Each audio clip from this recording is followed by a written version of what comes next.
Y Cristo en los días de su carne, ofreciendo ruegos y súplicas con gran clamor y lágrimas, al que le podía librar de la muerte, fue oído a causa de su temor reverente. Y aunque era hijo, por lo que padeció, aprendió la obediencia. Y habiendo sido perfeccionado, vino a ser autor de eterna salvación para todos los que le obedecen. Y fue declarado por Dios sumo sacerdote según el orden de Melquisedec. Con una alabanza grande puede sentarse, hermano.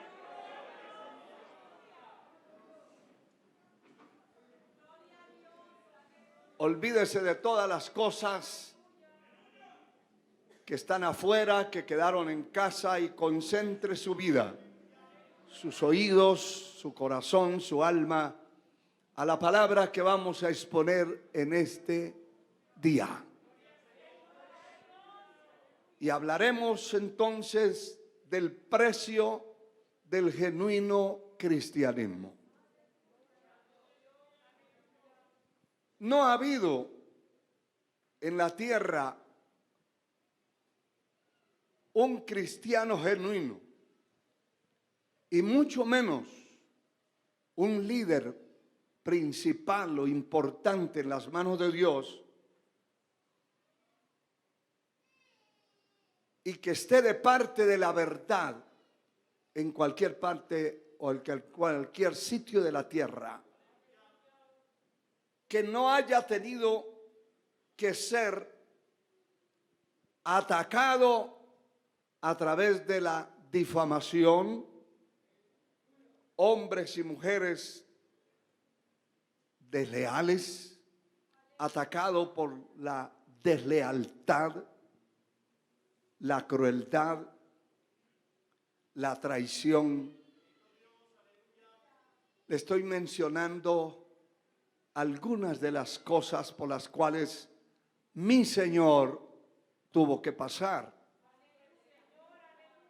Pero Él dejó la senda estrecha ya establecida. Y los que vamos por ahí caminando, los que vamos sirviendo al Señor y con una meta puesta en nuestro corazón y nuestra alma de llegar un día a su presencia, no nos vamos a librar de esto. Si usted pensaba que está en una iglesia donde todos le dan una palmadita y un abrazo, eso es bueno. Eso es bueno. A mí me gusta saludar a todas las personas, aún los desconocidos. Eso es bueno. Eso identifica nuestro cristianismo. Pero no se crea de eso. Nos esperan cosas tremendas en el camino por donde ya pasamos, ya lo sabemos que sí es cierto. Pero en el futuro que nos espera también, eso no se ha terminado. Esto se termina cuando el Señor haga sonar una trompeta que temblará la tierra indiscutiblemente. Los cimientos del infierno, hermanos, se sacudirán de una forma extraordinaria, porque el Señor llamará a su pueblo, aquellos que partieron de la tierra en Él. Pero tenemos que ser atacados, traicionados por personas desleales, crueles y gente que se vende y son comprados a un precio muy bajo. y hasta comprados por dinero y puestos y privilegios. Hay gente que se vende por un privilegio, por un puesto que le ofrezcan en una congregación. Mire, y hay gente que pelea por eso. Hay gente que dice, ahí me voy a pasar toda la vida y no me dan un privilegio. Eso es importante, que nosotros luchemos por servir a Dios. Pero el privilegio no solamente es en un altar, en un púlpito. Hay muchos privilegios. Hay mucho trabajo por hacer. Que la persona que quiere trabajar, como dice el himnólogo, el que quiere trabajar hallará también lugar en la viña del Señor. Te puede ayudar en muchas cosas. En muchas cosas puede ayudar. Y todos podemos ayudar. No nos podemos concentrar solamente en algo, sino que la obra de Dios tiene muchas fases, muchas formas. Es una multiforma. La obra de Dios la posee y hay muchos en qué ocuparnos sin necesidad de venderse por ningún precio, ni venderse por una posición para que lo pongan de diácono, para que lo pongan de evangelista, de pastor. No hay necesidad. La Biblia establece los parámetros y dice: someteos pues a Dios, resistid al diablo y huirá de vosotros. La Biblia dice: someteos bajo la poderosa mano de Dios, y Él no es su compañero, no es el pastor, no es el diácono. Él os exaltará cuando sea tiempo. Ocúpese. Hay mucho en qué ocuparse dentro de la obra de Dios. También otros fueron y son comprados falsamente para ponerlos en contra de su propio compañero. Son comprados, son rebuscados para ponerlo en contra de su propio compañero. Son llamados por teléfono, son buscados en las casas, ofreciéndoles lo que nunca darán ni lo que tienen. La palabra dice: les prometen libertad, pero son ellos mismos esclavos de perdición. Pero de este es el camino. No importando para muchos cuántos tengan que pisotear y hasta matar a alguien para sobresalir por encima de él. Y eso es real. Cuando se pierde la visión, se pierde el objetivo de ser una iglesia, se mete la política espiritual, la politiquería. Se meten los Absalones, las Jezabeles, se mete una cantidad de personas que son peligrosos, porque se pierde la visión de lo que es ser un hijo de Dios y ser parte de una iglesia. La Biblia no puede callar esto. Y yo estuve mirando que no solamente el Señor, por supuesto que nadie podrá ni siquiera, como dijo Juan el Bautista, ni siquiera calzar las sandalias, ni llevarlas ni cargarle las sandalias al Señor. Ni siquiera eso.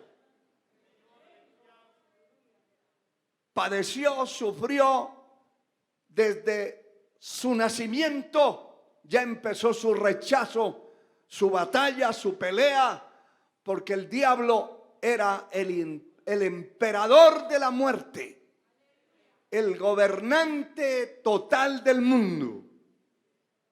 Y cuando se dio cuenta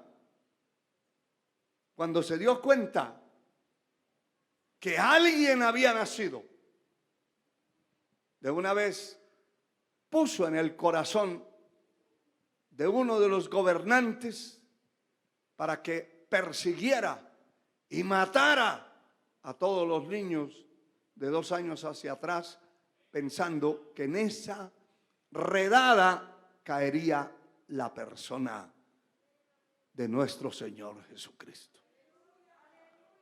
Su camino fue terrible, no solo de sudor, sino de lágrimas continuas, de un rechazo total, de traiciones, de falsedades en el camino, de trampas y cosas terribles, hermano, que nos sorprenden. Cómo un ser humano logró superar tantas batallas y tantas cosas terribles en contra de su propia vida.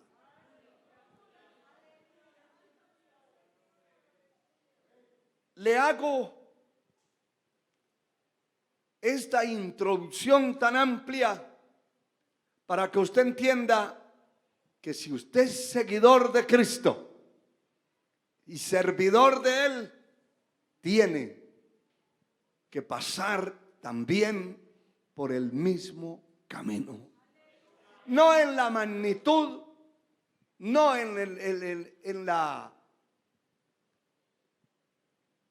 la cantidad de problemas y situaciones, porque seguro que no los aguantaríamos. Nadie se puede igualar a Él. Pero sí tenemos que pasar. Alabado sea el Señor. Tenemos que pasar. Bendito sea Dios. Y la palabra de Dios no lo puede negar o dejar sin aprobar, sin desmenuzar, investigar y sin resaltar ese camino.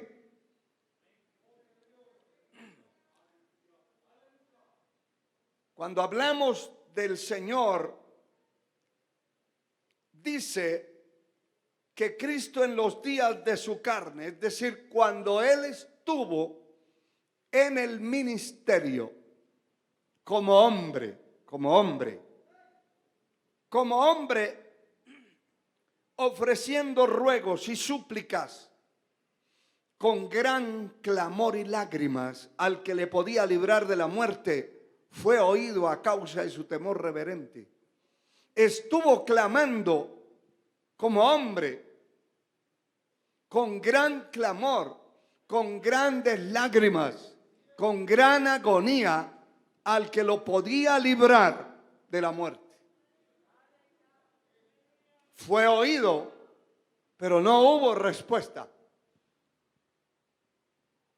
Y aún el Señor en sus rodillas, después de gemir, de llorar tanto, de clamar a Dios para que pasara esa situación tan complicada, me imagino viendo a mi Señor, conociendo todas las cosas, porque a nosotros nos agarran los problemas casi sorpresivos, pero Él lo sabía. Muy poco sabemos nosotros de lo que nos va a pasar, muy poco, y lo sabemos por la palabra, porque ahí está escrito lo que estamos queriendo decir hoy a través de este estudio de la palabra del Señor. Es la revelación de la palabra para revelarnos el camino del verdadero cristiano, del genuino cristiano, que no es un camino cualquiera, no es un camino de aplauso, no es un camino de mucho gozo, de mucha risa. Eso no quiere decir que no nos riamos, que no sonreamos, que no nos alegremos, pues en medio de todo vivimos alegres. ¿Cuántos viven alegres? A ver, en medio de todo lo que le está pasando a usted, ¿se goza? Porque hay una fuerza superior, mayor en nosotros. Mayor es el que está en mí que el que está en el mundo. Eso indica que no importa cuánta batalla levante el infierno, hay uno mayor en su vida que lo va a sostener, que lo va a fortalecer, que lo va a mantener hecho un valiente. Por eso ningún cobarde podrá llegar al cielo. Ningún cobarde podrá resistir los embates del enemigo en este camino. Los cobardes van saliendo para las orillas y se van yendo. Pero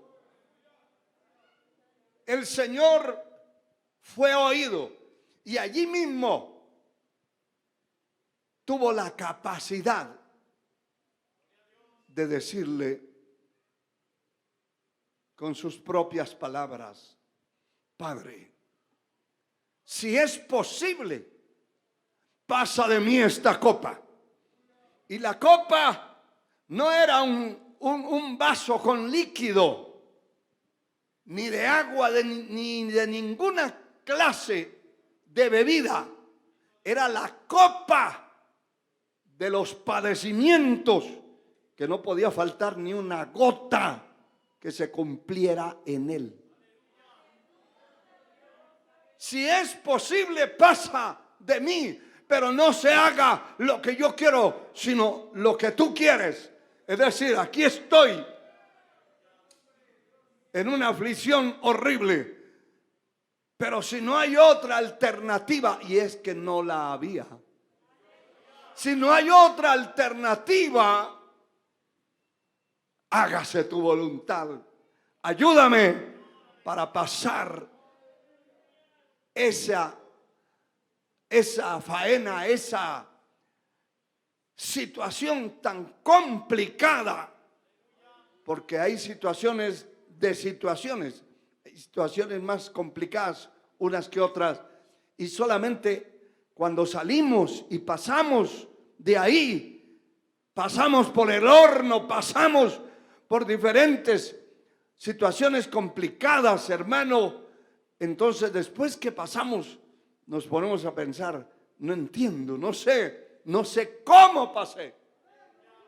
No sé cómo Dios me libró, cómo la mano de Dios me ayudó. No entiendo, pero aquí estoy. Aleluya. Dele gloria al Señor, hermano.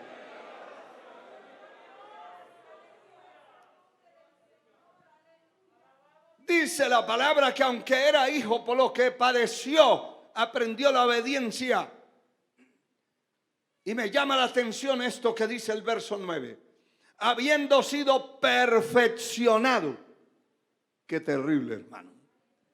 Porque él era sin pecado, sin maldad, sin engaño.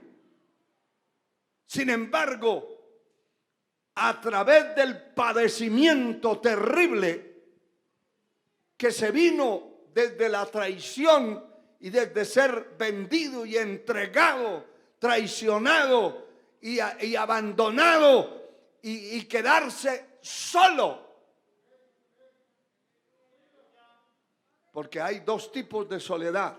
Bueno, podríamos decir tres. La señora que se llama soledad.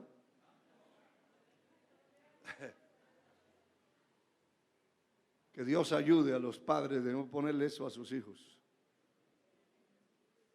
Pero esa es una. Con esa no nos metemos.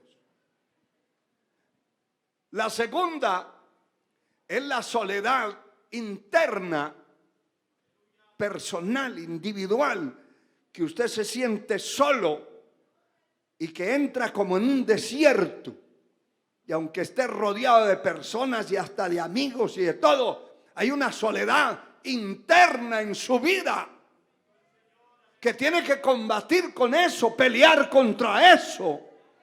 Y lo peor que puede hacer una persona es confesar eso que está viviendo. Eso es lo peor. Lo peor que puede hacer alguien es confesar lo negativo. Pero confesar esa soledad, decirla, es como doblarle la rodilla al diablo. Que el Señor lo reprenda. Eso es lo peor. Porque es un asunto que nadie se lo puede resolver. Puede estar la esposa al lado, puede estar los hijos, puede estar los padres, puede estar... Esa pelea es personal. Y usted debe vencer personal. Derrotar al enemigo personalmente. Esa es una clase de soledad. La tercera, o la segunda en este caso, es la soledad visible, que usted no tiene en lo interno de su vida. Está fuerte, pero ve que se va el uno, que lo abandona, que lo traiciona aquel, que lo traiciona el otro, que habla mal de usted el otro. Y cuando usted ve un panorama alrededor, está en medio de fieras que le muestran los colmillos, le muestran las garras, le muestran todo. Esa es una parte. La otra parte es estar rodeado de gente que oculta sus garras.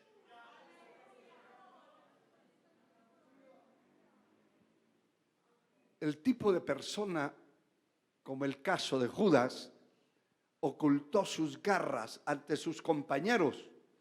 El Señor pasó la soledad interna, una soledad terrible. Y Él gritó allí en la cruz: Padre, ¿por qué me has desamparado? Era una soledad interna. Pero también ya había probado la soledad física visible, porque todos lo abandonaron. Todos. Allí no quedó nadie. La Biblia dice que habían unas pocas mujeres que miraban desde lejos allá para la cruz, pero los demás huyeron. Y no solamente huyeron, movieron la lengua, se comprometieron, maldecían, se descarriaron. Esa es la otra parte o la otra soledad. Cuando todos le dan la espalda y usted está viendo, le dio la espalda a su primo, le dio la espalda a su tío, le dio la espalda a su abuelo, le dio la espalda a su hijo, su hermano, su padre. No es una cosa fácil. Pero esa es la soledad. Y el Señor experimentó las dos fases. Quedó solo, todos se fueron, todos lo traicionaron, todos maldecían su nombre, todos salieron huyendo a esconderse, todos.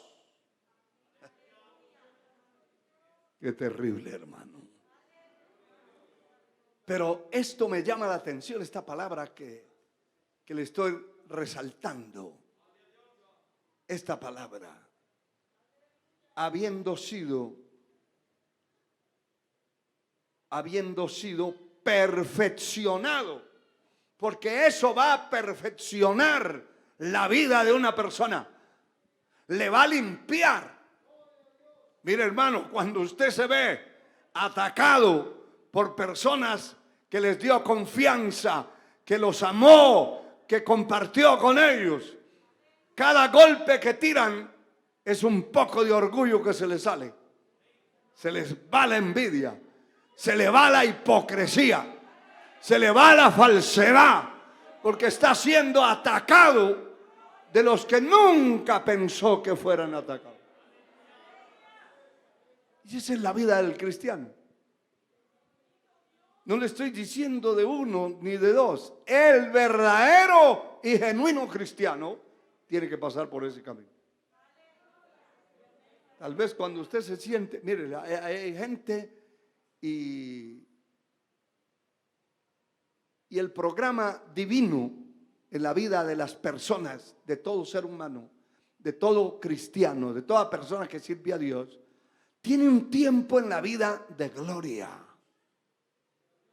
Cuando Dios lo bendijo económicamente, espiritualmente, ministerialmente, si es un ministro, si es un pastor, un siervo de Dios, llega el tiempo, cuando hay un tiempo, una oportunidad, un periodo de años o de meses de gloria. Eso es así. Esa gloria lo está rodeando. Y cuando está en ese ámbito de bendición, de gloria, de grandeza, aleluya. Hablábamos en estos días con un grupo de hermanos y les decía, hay gente que no son capaces de llevar la gloria, la honra que Dios les da. Y cuando Dios los honra, se revientan en la altura porque se convierten en las peores personas. Cuando no eran honrados, eran humildes y hasta para hablar tenían una vocecita que había que decirle qué fue lo que dijo, qué es lo que quiere decir. Pero cuando ya fue honrado, cuando ya Dios lo honró y lo puso arriba, ahora es, haga esto, vaya por allá, venga para acá.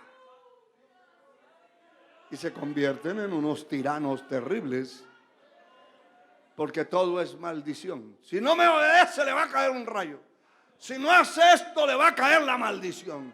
Si no hace esto, le va a caer la casa encima. Entonces la gente ya no obedece por convicciones, sino por miedo a la maldición. Yo quiero decirle una cosa, que ninguna maldición podrá tocar su vida si usted es fiel a Dios. Así se lo diga a quien se lo diga. Ninguna maldición tocará la vida del que está bendito